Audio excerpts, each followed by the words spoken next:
soal Ramadan tahun ini yang pasti akan berbeda dengan Ramadan sebelumnya.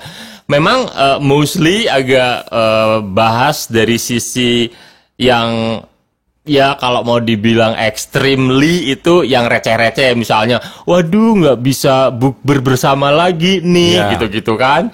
Tapi ada juga yang lebih apa nih ya, hikmahnya apa nih ya Tuhan memberikan kita Ramadan yang seumur hidup beda banget situasinya dengan kemarin-kemarin di tengah wabah pandemi, bahkan yang kemudian semua orang banyak yang susah gitu. Mas Pri gimana memberikan catatan tentang ini? Ya, begini Mas Doni, kita memiliki sebuah angle-angle yang sangat khusus masing-masing pribadi kita ini. Nah, semoga angle-angle itu justru ketemu karena ini. Jangan sudah diberi ini, itu nggak ketemu. Oke. Ya. Jangan sampai diberi ini nggak ketemu. Iya, karena ini modal yang besar sekali. Kalau ini hanya membuahkan ketakutan, penderitaan, kegelisahan, itu sudah pasti. Apa yang enak dari situasi ini? Yes. Tapi apakah hanya itu perintahnya wabah ini? Jangan-jangan kita malah menulis buku justru ketemunya di hari-hari ini.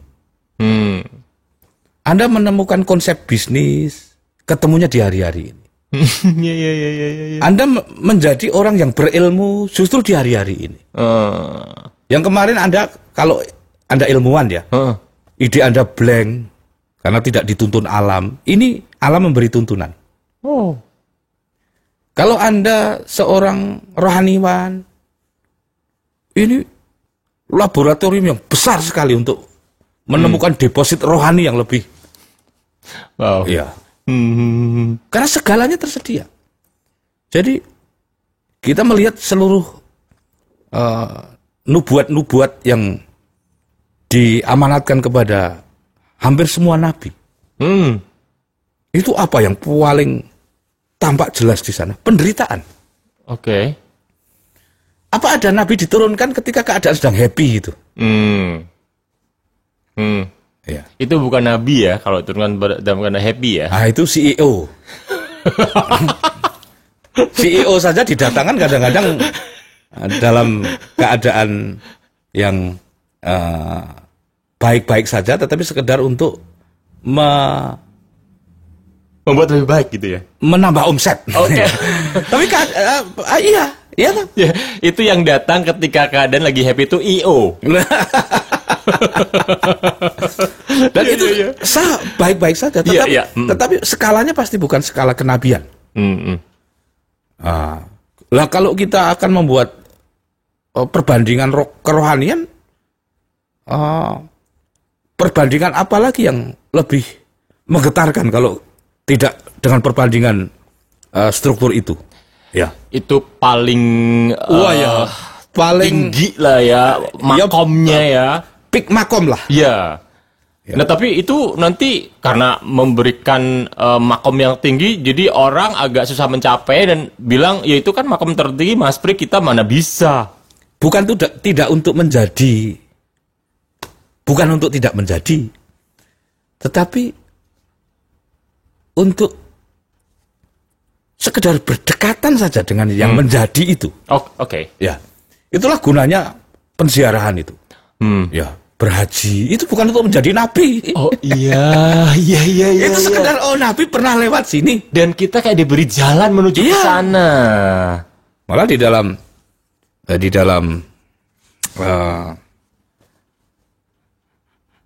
banyak hadis ya. Saya redaksionalnya tentu tidak hafal secara persis, tetapi kalau engkau tidak bisa menjadi orang alim, engkau cukup senang berdekatan dengan orang alim saja, itu beres. Itu kayak Allah tuh kasih diskon loh. Iya. Ya karena kapasitas kita tidak sanggup menjangkau ke sana. Iya. Ada lagi sebuah hadis yang saya mencoba mengingat-ingat bahasa aslinya ya Mas Doni, agar saya juga bisa jadi ustadz itu loh ya. Karena ini juga tantangan baru kan, karena menghafal itu kan juga jerih payah. Betul. Dan sudah tua begini ini makin berat berjerih payah itu. Tetapi kan harus dipaksa agar otak bergerak terus. Benar. Ya, kalau tidak salah begini, kulu umatin mu'afan ila mujahirin. Ya, kulu umatin mu'afan ila mujahirin. Ini hadis ini masyhur karena diriwayatkan oleh sahabat Nabi yang terdekat, Abu Hurairah radhiyallahu anhu. Itu jadi semua umatku ini, ya Rasul ngendika begitu itu, diampuni. Sepanjang ia tidak menjelaskan aibnya. Sesimpel itu. Oke. Jadi cukup lu boleh salah, boleh punya aib, asal lu nggak bangga aja. Itu diampuni. Oke. Ada apa privilege seindah itu di dalam ampunan Tuhan itu. Ya. Ini kan pelajaran kerohanian yang coba di hari-hari ini eskalasi ketakutan kita itu kan meninggi. Melihat anak tidur, ketakutan saya di hari-hari ini Mas Doni, itu kalau manggil anak untuk sholat subuh, itu menyahut dengan segera atau batuknya dulu yang muncul. Segitu parnonya ya? Waduh. Jangan-jangan gitu ya? Begitu batuknya dulu yang muncul, ada apa nak? Hampir sama. Iya. Aku yang kecil itu begitu batuk-batuk, ada apa? Udah periksa belum? Aduh ya Allah. Itu mata rantainya kan panjang nanti. Yeah. Rasa takut ini, rasa takut itu. Rasa takut kepada diri kita sendiri. Kita ini siapa? Bekalnya sudah memadai atau belum? Terus kualitas kita seperti apa? Berapa banyak kesalahan yang kita perbuat? Jadi seperti itu ya. Jadi ayat ini datang. Hadis ini datang. Ya. Terus ada banyak penguat-penguat yang memang gelombangnya baru kita akan merasakan kalau strukturnya adalah struktur rohani. Itu dibaca pas nggak ada wabah, beda sensasinya. Oke, betul. Ya. Lalu hari ini itu kalau tidak menjadi modal besar kita ke dalam banyak hal, rugilah kita ini. Iya. Begitu, Mas Doni. Maaf ya kalau aku masih belum begitu ini santri yang agak dedel nih. Jadi hadis itu kan tadi salah oke. Iya. Tapi jangan diperjelas-jelas, yang dibuka aib gitu. Iya. Kan Mas Pi bilang terus ketika suasana ini itu lebih terasa lebih gimana gitu maksudnya? Ya karena siapapun kita itu sepanjang mau bahkan tidak membanggai aibnya sendiri saja. Kan ada toh, wah aku dulu nyolong ayam. Zaman aku sekolah aku nakal sekali. Karena ternyata tampaknya ini lucu-lucuan, saya pun sering melakukan itu sebagai sebuah retorika publik. Karena itu menggembirakan. Saya sering denger itu. Ya, audiens. Kadang aku mikir juga loh, maksudnya begitu juga ya gitu. Iya. Oke. Untung niat saya nggak buruk. Iya. Untuk menggembirakan tadi. Menggembirakan. Tetapi ini salah ternyata. Setelah saya melihat hadis ini salah. Oke. Setelah saya ketemu hadis ini lewat seorang kiai muda namanya Gus Bahak. Saya berterima kasih kepada beliau yang menjelaskan hadis ini dengan sangat bagus. Karena itu bisa menimbulkan kerawanan tafsir. Oke. Ya. Bahwa ternyata yang begitu-begitu itu, bisa untuk kebanggaan toh. Itu akan menjadi jurisprudensi yang buruk bagi generasi mendatang. Anak-anak kita bisa meniru kita. Oke. Dan saya agak menyesal juga. Tapi untung aku belum ngerti hadis ini. Oke. Iya. Iya. Itu nyantri kalong apa gitu sama Gus Bah? Ya sekarang asal Anda meminati saja. Itu pesantren itu ada di YouTube, ada di internet. Okay. Cuman apakah internet itu akan melayani minat kita? Ya, maksud saya begini. Apakah minat kita itu sedemikian rupa sehingga kepada internet hanya akan ketemu soal-soal yang inline kepada minat kita saja.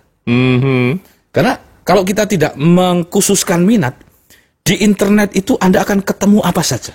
Oke. Termasuk soal-soal yang tidak Anda butuhkan. Itu bahayanya. Betul.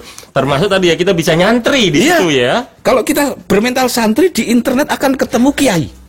Ya. Wow, kiai yang beneran gitu ya. Dan ini adalah siapa ya, Buya Hamka kalau tidak salah, atau ketika pergi ke Eropa, beliau diledek, ya, diledek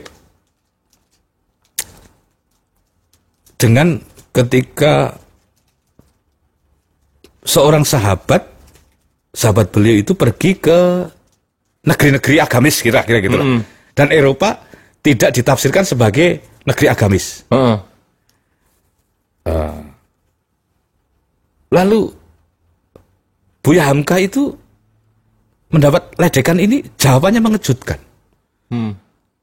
Hai, Pak Hamka, engkau pasti di sana ketemu wanita ini, berpakaian itu, pemijat ini, penghibur itu, kira-kira gitulah ya.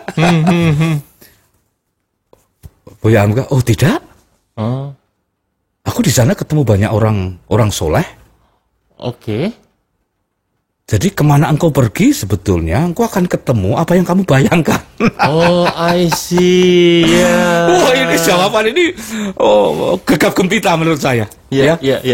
Engkau pergi kemanapun, engkau akan ketemu kepada pihak yang engkau bayangkan. I've got the point. Bener.